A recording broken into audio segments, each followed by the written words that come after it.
Hello guys, हम आपके लिए इस कहानी का थर्ड एपिसोड लेके आ गए हैं। तो अब बिना टाइम वेस्ट करे एपिसोड को स्टार्ट करते हैं। जैसा कि हमने लास्ट एपिसोड के एंड में देखा था, यान ही विंशी को कह रहा होता है कि तुम जरूर अभी कुछ भी मायने नहीं रखती हो, लेकिन हमेशा याद रखना, अगर तुम खुद को चींटी समझती हो तो चींटियां एक पेड़ को भी तोड़ सकती हैं। ये बात बोलने के बाद यान ही वहाँ से चला जाता है। एकेडमी की ओर वापस जाते हुए विंशी को एक नदी दिखती है और वो अपना मन शांत करने के लिए वहाँ पर बैठ जाती है। जब वो वहाँ पर बैठी होती है तो उसको अपने बचपन की एक याद आ जाती है, जिसमें वो घर के काम कर रही होती है और वो मिंग लैंग की दी हुई हेयर पिन को अपने बालों में लगा रही होती है। लेकिन उसकी मदर आती है और वो हेयर पिन उससे छीन के ले जाती है। यानी कि विंशी ने उस समय मिंग लैंग से झूठ बोला होता है कि उसने वो हेयर पिन बेच दी थी। फिर शाम के समय विंशी वापस अपने एकेडमी में आ जाती है। जब वो अपने रूम में आती है तब देखती है कि उसका रूम एकदम साफ होता है। तब वो चीज ये देख के हैरान हो जाती है और उसके रूम के पास एक बॉक्स रखा होता है। जब वो बॉक्स को खोलती है तब वो देखती है कि ये बॉक्स यानही ने उसके लिए दिया है और उसके अंदर स्टेशनरीज होती हैं। तब उसको यानही की बात याद आती है और वो कहती है, अब से मैं बहुत अच्छे से पढ़ाई करूंगी और सबको दिखा दूंगी कि मैं भी एक अच्छी स्टूडेंट बन सकती हूँ। दूसरी ओर रेन का गॉड और फॉरेस्ट की स्पिरिट आपस में बात कर रहे होते हैं। फॉरेस्ट स्पिरिट कहती है, चलिए रेन गॉड, हम शंघाई चलते हैं, वहाँ बहुत ही ज्यादा हरियाली है जो कि तीनों रियासतों में बहुत ज्यादा फेमस भी है। तब रेन गॉड कहता है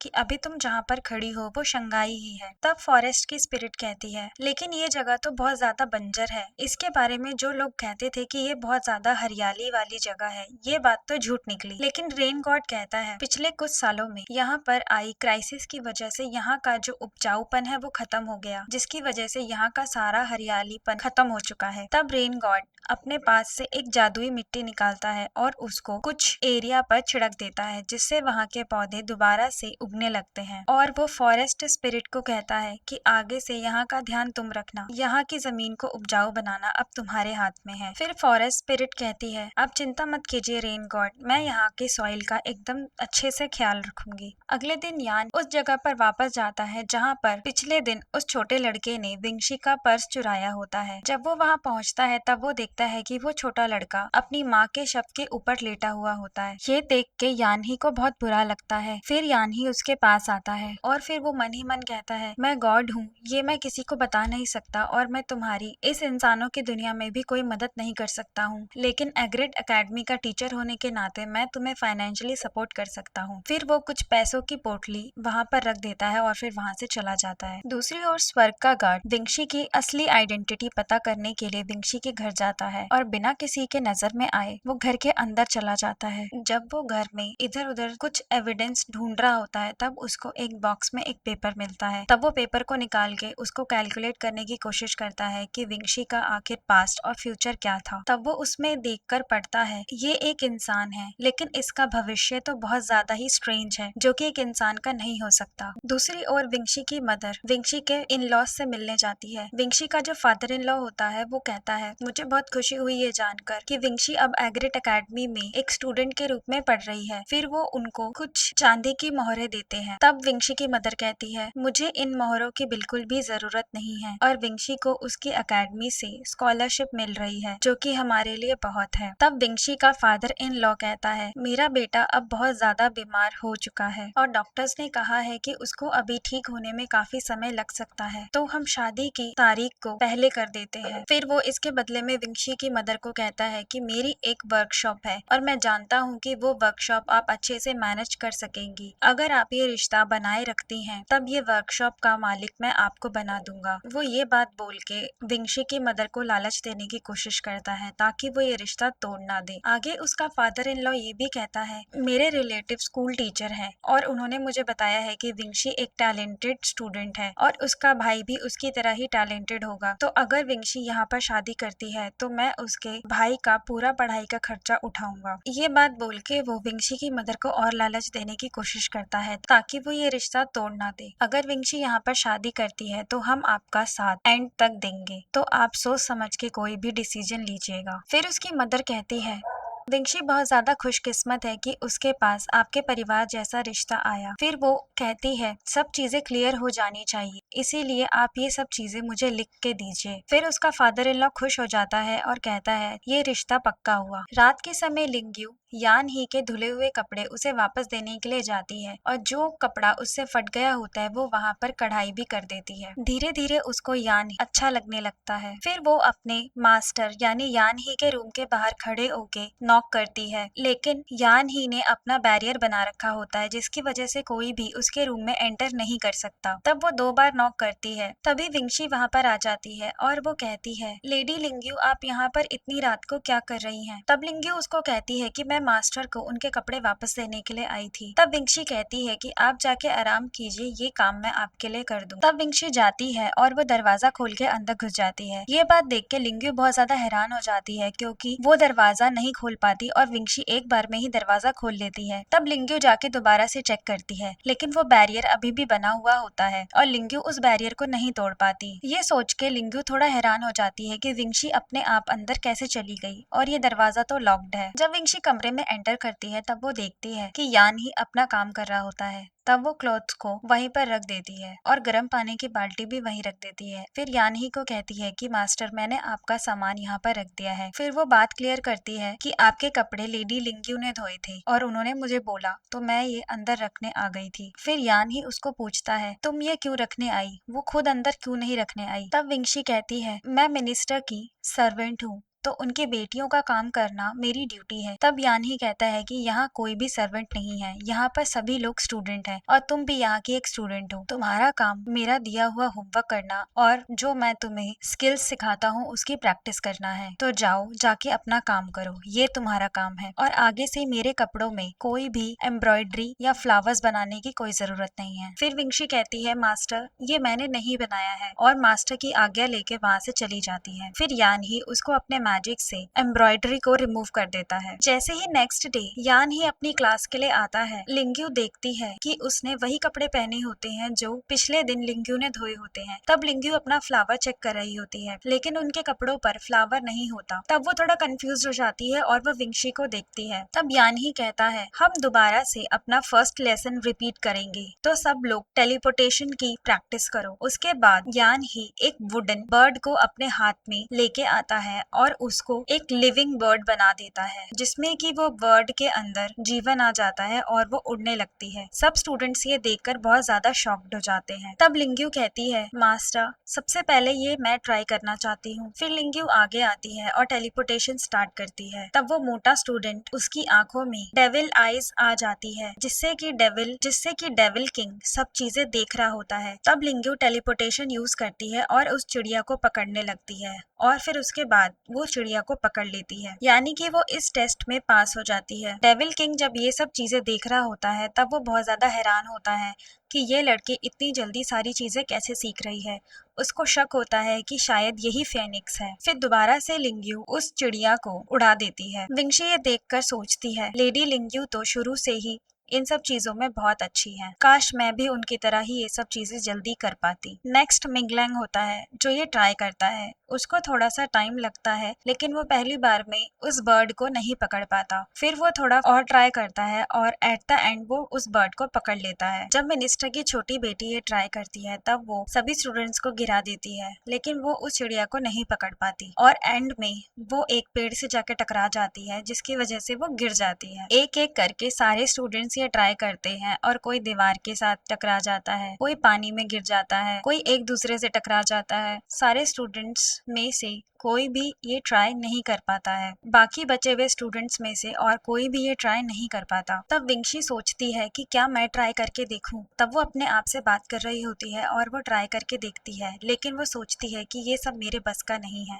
और फिर उसकी हिम्मत टूट जाती है। ये सब यान ही देख रहा होता है। तब यान ही कहता है आज की क्लास यहीं खत्म होती है, तुम लोग इस चीज की प्रैक्टिस करो। और फिर विंशी को कहता है और विंशी तुम मेरे साथ आओ। जब विंशी यान ही के पीछे जा रही होती है तब लिंग्यू देखती है कि मास्टर ने विंशी को अपने साथ क्यों बुलाया। तब वो थोड़ा डिसअपॉइंटेड हो जाती है और उसको थोड़ी जलन हो रही होती है। वही विंशी सोच रही होती है कि आज मैंने कुछ भी नहीं किया, अब मास्टर जरूर मुझे लेक्चर देंगे और मुझे डांट पड़ेगी। जैसे ही विंशी यानही के पीछे पीछे हॉल में आती है, तब यानही कहता है मुझे अभी टेलीपोर्ट होके दिखाओ और जहाँ मैं खड़ा हूँ वहाँ पर टेलीपोर्ट हो जाओ। विंशी 2 बार ट्राई करती है लेकिन वो टेलीपोर्ट नहीं हो पाती। तब यानही कहता है दोबारा ट्राई करो। तब वो बार बार ट्राई करती है लेकिन वो टेलीपोर्ट नहीं हो पाती है और फिर वो बहुत ज्यादा डिसअपॉइंट हो जाती है। तब यानही उसके पास आता है और उसको कहता है क्या तुम्हें अभी तक टेलीपोर्ट होना नहीं आया है। तब विंशी मना कर देती है। तब यानही उसको ताना मारते हुए कहता है अगर तुम सही टेक्निक से करोगी तो ये कर पाओगी, यहाँ तक कि तुमसे ज्यादा बुद्धू लोग अगर सही टेक्निक यूज करे तो वो टेलीपोर्ट हो सकते हैं। तब विंशी थोड़ा मायूस हो जाती है और फिर विंशी कहती है मास्टर क्या आपको लगता है कि मैं ये सब चीजें जानबूझ के कर रही हूँ। तब यानही कहता है हाँ मुझे यही लगता है कि तुम जानबूझ के कर रही हो, क्योंकि तुम अच्छे से अपना हार्डवर्क इस टेक्निक पे यूज नहीं कर रही हो, ना ही कोई मेहनत कर रही हो कि तुम ये सीख सको। साथ ही यानही ये भी कहता है कि तुम मुझे अपना मास्टर मानती ही नहीं हो, तभी तुम ये सीखना भी नहीं चाहती हो। और फिर यानही उसको टेलीपोर्ट करके एक बड़े से पेड़ के ऊपर लाके खड़ा कर देता है और उसको वो बुक पकड़ा देता है जिसमें की टेक्निक लिखी होती है कि कैसे करनी है। फिर यानी उसे कहता है अब तुम यहाँ से उतर के तो नीचे जा नहीं सकती, अब तुम्हें टेलीपोर्ट होना होगा ताकि तुम नीचे उतर सको। और फिर उसके बाद वो उसको अकेला छोड़ के वहाँ से चला जाता है। विंशी चिल्लाती रहती है कि मास्टर मुझे छोड़ के मत जाइए। तब वो बोलती है कोई मेरी मदद करो, लेकिन वो पेड़ के इतने ऊपर होती है कि कोई उसकी आवाज सुन नहीं सकता। तब वो कहती है अब मुझे अपने आप ही कुछ करना होगा। फिर जो वो बुक होती है वो उसमें से वो टेक्निक को रिपीट करके प्रैक्टिस कर रही होती है ताकि वो टेलीपोर्ट होके नीचे उतर सके, लेकिन वो कई बार फेल हो जाती है। फिर भी वो लगातार प्रैक्टिस कर रही होती है, लेकिन मिनिस्टर की छोटी बेटी उसको देख लेती है और फिर वो गुलेल की मदद से उसकी बुक को नीचे गिरा देती है। तब वो मोटा लड़का भी उसके साथ खड़ा होता है और वो सब चीजें देख रहा होता है। तो डेविल का जो किंग होता है वो मोटे लड़के की आईज के थ्रू सारी चीजें देख रहा होता है। तब वो मोटा लड़का कहता है कि तुम्हारा निशाना तो बहुत ज्यादा अच्छा है, तुमने उसकी किताब को नीचे गिरा दिया, अब वो नीचे नहीं उतर पाई। फिर वो मोटा लड़का मिनिस्टर की बेटी से शर्त लगा लेता है कि विंशी इस जगह से नीचे नहीं उतर पाएगी। फिर धीरे धीरे करके बाकी स्टूडेंट्स भी उस पेड़ के पास आके खड़े हो जाते हैं और विंशी को देखने लगते हैं कि वो ऊपर फंसी हुई है। जब सारे स्टूडेंट्स वहाँ पर इकट्ठे हो जाते हैं तब मिनिस्टर की छोटी बेटी सबको बताती है मास्टर ने विंशी को एक्स्ट्रा क्लास दी है क्योंकि वो सही से टेलीपोर्ट नहीं कर सकती। तब लिंग्यू को थोड़ी टेंशन होती है और वो विंशी को कहती है कि तुम नीचे उतर जाओ, ये बहुत ज्यादा ही ऊपर है। तो विंशी कहती है मैं नीचे नहीं आ सकती हूँ क्योंकि मुझे टेलीपोर्टेशन नहीं आती है। तब वो मोटा लड़का कहता है कि तुम इस पेड़ से नीचे गिर जाओ, मैं तुम्हें गोद में उठा लूंगा। तब लियू चैंग जो कि एक अच्छा स्टूडेंट होता है वो उस मोटे लड़के को कहता है तुम जरा तमीज में बात करो। और फिर वो विंशी को कहता है तुम ऊपर ही रहना, ये बहुत ज्यादा ही ऊंचा है, अगर तुम वहाँ से जंप करोगी तो तुम्हें चोट लग सकती है। फिर वो मिंगलैंग से कहता है कि हमें कुछ करना चाहिए ताकि विंशी नीचे आ सके। तब मिंगलैंग कहता है हम सबको मिलकर टेलीपोर्ट होके ऊपर जाना चाहिए और विंशी को नीचे लेके आना चाहिए। तब लिंग्यू कहती है कि अगर मास्टर ने उसको उस पेड़ पर इतनी ऊंचाई पर अकेले छोड़ा है तो मास्टर ने सोच समझ कर ही छोड़ा होगा ताकि वो टेलीपोर्टेशन सीख सके। अगर हम सब बिना मास्टर से पूछे ये सब करेंगे तो हो सकता है कि वो हम पर गुस्सा हो जाए, क्योंकि मास्टर यही चाहते हैं कि विंशी टेलीपोर्टेशन सीख जाए। तब लिंग्यू लियू चैन से वो बुक लेकर विंशी के पास जाती है और वो बुक विंशी को देके कहती है इसे अच्छे से पढ़ो और इस टेक्निक की प्रैक्टिस करो। तुम शांत मन से और रिलैक्स होकर प्रैक्टिस करना और इस टेक्निक को यूज करना, तुम जरूर टेलीपोर्टेशन सीख जाओ। फिर लिंग्यू कहती है अपने आप पे भरोसा करो और फिर वहाँ से नीचे आ जाती है। फिर सभी स्टूडेंट्स वहाँ से चले जाते हैं। जब सारे स्टूडेंट जा रहे होते हैं तब वो मोटा लड़का मास्टर यानही के रूम में जाता है और फिर मास्टर यानही से खुद को इम्प्रूव करने की बात करता है कि मैं अपने आप को कैसे इम्प्रूव कर सकता हूँ। तब यानही उसे कहता है तुम सिर्फ प्रैक्टिस करो, प्रैक्टिस से ही तुम और ज्यादा इम्प्रूव हो सकते हो। तब वो मोटा लड़का डेविल के काबू में होता है। तब वो यानही को ब्राइब देने की कोशिश करता है। तब यानही उसकी आंखें देख के समझ जाता है कि यहाँ कोई बुरी शक्ति का कनेक्शन है। तब वो डेविल के उस नेगेटिविटी को उस मोटे लड़के में से निकाल के बाहर फेंक देता है। तब वो मोटा लड़का बेहोश हो जाता है। दूसरी ओर पेड़ पर विंशी अभी भी बैठी हुई होती है। तब मौसम बहुत ज्यादा खराब हो जाता है और आंधी तूफान आने लगता है। तब तूफान की वजह से उसकी बुक नीचे गिर जाती है और विंशी का बैलेंस भी खराब हो जाता है और वो भी पेड़ से नीचे गिरने लगती है। तब यानही बाहर आके उस नेगेटिविटी को पकड़ रहा होता है ताकि वो किसी और स्टूडेंट के अंदर ना घुस जाए। तब वो नेगेटिविटी विंशी के पास से होके गुजरती है। तब विंशी उसकी वजह से पेड़ से नीचे गिरने लगती है। तब यानही आके विंशी को बचा लेता है और उसको उसको पकड़ के एक बबल में उसको नीचे लाने लगता है और फिर उसको कमर से पकड़ लेता है। ये सब चीजें लिंग्यू देख रही होती है। जब वो उसको जमीन पर ले आता है और वो दोनों खड़े हुए होते हैं, तब विंशी को मास्टर पे बहुत ज्यादा गुस्सा आता है कि मास्टर ने उसको इतनी करीब से क्यों पकड़ा। तब वो यान ही को एक चांटा मार देती है और वो यान ही को कहती है, आपको क्या लगता है आप ऐसी आंधी चलाओगे और तूफान चलाओगे और मैं ऊपर से नीचे गिर जाऊंगी और आप मुझे बचाकर दिखाना क्या चाहते हैं कि मेरे पास अगर कोई पावर नहीं है तो क्या मैं अपनी जान भी नहीं बचा सकती? और आपने मेरी जान बचाई है तो आपने मुझ पे एहसान नहीं किया है, क्योंकि ये सब आप ही ने किया है ताकि आप मुझे ये सिखा सके कि एक पावरलेस होना कैसा होता है। यहाँ पर विंशी को एक गलतफहमी होती है जिसका गुस्सा वो यान ही पे निकाल देती है। ये सारा सिनेरियो लिंग्यू पीछे से देख रही होती है। तब स्वर्ग का गार्ड यान ही के रूम में आता है। फिर यान ही उससे पूछता है कि तुम्हें क्या मिला। तब स्वर्ग का गार्ड कहता है, आपने जो मुझे चेक करने के लिए भेजा था मैं वही आपको बताने के लिए आया। लेकिन जब स्वर्ग का गार्ड बताने की कोशिश करता है तब वो देखता है कि यान ही अपने ही ख्यालों में खोया हुआ है। यान ही उस टाइम सोच रहा होता है कि विंशी ने उसको थप्पड़ क्यों मारा। तब स्वर्ग का गार्ड देखता है कि यान ही के गाल पर कुछ निशान होते हैं। तब स्वर्ग का गार्ड कहता है कि ये आपको क्या हुआ। तब यान ही कहता है कि मुझे कुछ नहीं हुआ। तब स्वर्ग का गार्ड कहता है, देखने से तो लगता है कि आपको किसी ने मारा है। तब यान ही नजरें चुरा कर कहता है, तुम्हें क्या लगता है कि कोई मुझे मार सकता है? तब गार्ड कहता है, आपने बोला तो सही है, इस पूरी तीनों रियासतों में कोई भी आप पर हाथ नहीं उठा सकता है। और फिर वो मुस्कुराने लगता है। तो यान ही कहता है, तुम ये सब बातें छोड़ो, तुम मुझे ये बताओ कि तुम्हें क्या मिला। तब स्वर्ग का गार्ड कहता है, मैं उसके घर गया था और कुछ छानबीन करी, लेकिन मुझे उसके बारे में कुछ भी स्पेशल नहीं मिला। वो एक नॉर्मल इंसान है और उसके पास कोई भी दैवीय शक्तियाँ नहीं है, लेकिन इतना जरूर है कि फ्यूचर में उसे बहुत सारी मुसीबतों का सामना करना पड़ सकता है। तब स्वर्ग का गार्ड कहता है कि आप बताइए, आपने उसके फ्यूचर में क्या देखा था। तब यान ही कहता है, मैंने फ्यूचर में देखा था कि वो इस दुनिया से जा चुकी है। तब स्वर्ग का गार्ड कहता है, ये तो होना ही है, वो एक इंसान है और उसमें कोई दैवीय शक्तियाँ नहीं है, तो उसका तो ये होना तय ही है, जो इस दुनिया में आया है वो इस दुनिया से जाएगा ही। ये बात सुन के यान ही को थोड़ा धक्का लगता है और उसको विंशी की बातें याद आ जाती है, जिसमें कि विंशी ने बोला होता है कि मैं कोई भी नहीं हूँ, मैं एक कॉमन इंसान हूँ जिसके पास कोई भी शक्तियाँ नहीं है। यान ही थोड़ा परेशान होता है और दुखी होता है। तब स्वर्ग का गार्ड पूछता है, क्या आप ठीक हैं? तब यान ही कहता है, मैंने यहाँ पर एक डीमन की नेगेटिविटी देखी है। तब गार्ड हैरान हो जाता है और यान ही को कहता है, लेकिन वो अकेडमी में क्या कर रही है? तब गार्ड कहता है कि क्या आप चाहते हैं कि मैं स्वर्ग से कुछ सैनिकों को यहाँ पर निगरानी के लिए भेज दूं ताकि वो ये सब मॉनिटर करते रहें? फिर यान ही कहता है कि अभी तो इसकी जरूरत नहीं है, लेकिन हमें ध्यान रखना होगा क्योंकि डेविल का जो किंग है वो कुछ ना कुछ करने के फिराक में जरूर लगा हुआ है। तब स्वर्ग का गार्ड कहता है, डीमन किंग तो हमेशा से ही स्वर्ग के रियासत के खिलाफ है और वो फेनिक्स के लिए हमें धोखा भी दे सकता है। वो फेनिक्स को अपने पास लेके हमारी रियासत को हराने की कोशिश में लगा हुआ है। तब यान ही कहता है, अभी वो बहुत ज्यादा वीक है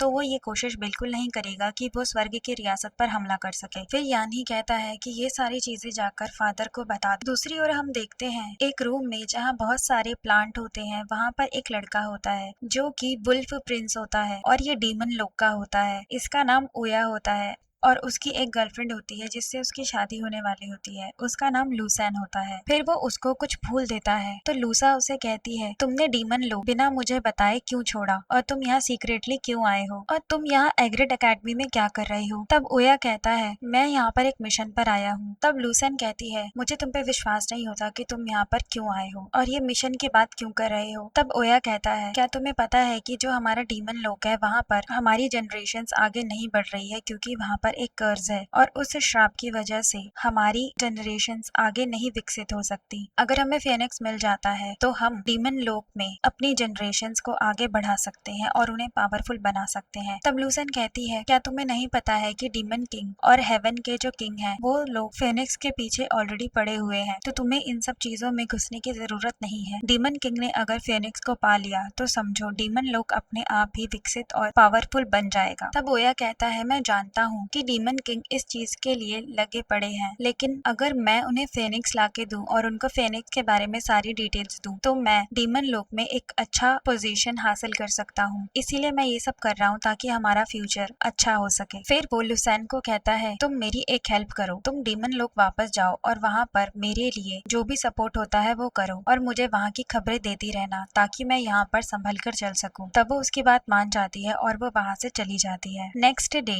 यान ही अपने स्टूडेंट से कहता है, आज हम दूसरी क्लास लेंगे, इसमें आपको ये सिखाया जाएगा कि बिना कुछ चीजें होते हुए भी एक अच्छी चीज कैसे बनाई जाए, यानी कि creating something out of nothing. आप सब लोग इस चीज की प्रैक्टिस कीजिए और प्रैक्टिस करते करते ही आपको ये सारी चीजें आएंगी। स्टार्टिंग में आपको थोड़ी डिफिकल्टीज हो सकती है, लेकिन प्रैक्टिस करने से आप ये सब चीजें जल्दी सीख जाएंगे। फिर आगे वो उन सबको डिसिप्लिन में खड़े होकर वो टेक्निक प्रैक्टिस करवाता है और यहाँ ये एपिसोड खत्म हो जाता है। नेक्स्ट एपिसोड में हम देखेंगे कि आगे क्या होता है, और इसके आगे का एपिसोड देखने के लिए बने रहिए हमारे चैनल के साथ और हमारे चैनल को सब्सक्राइब जरूर कीजिए।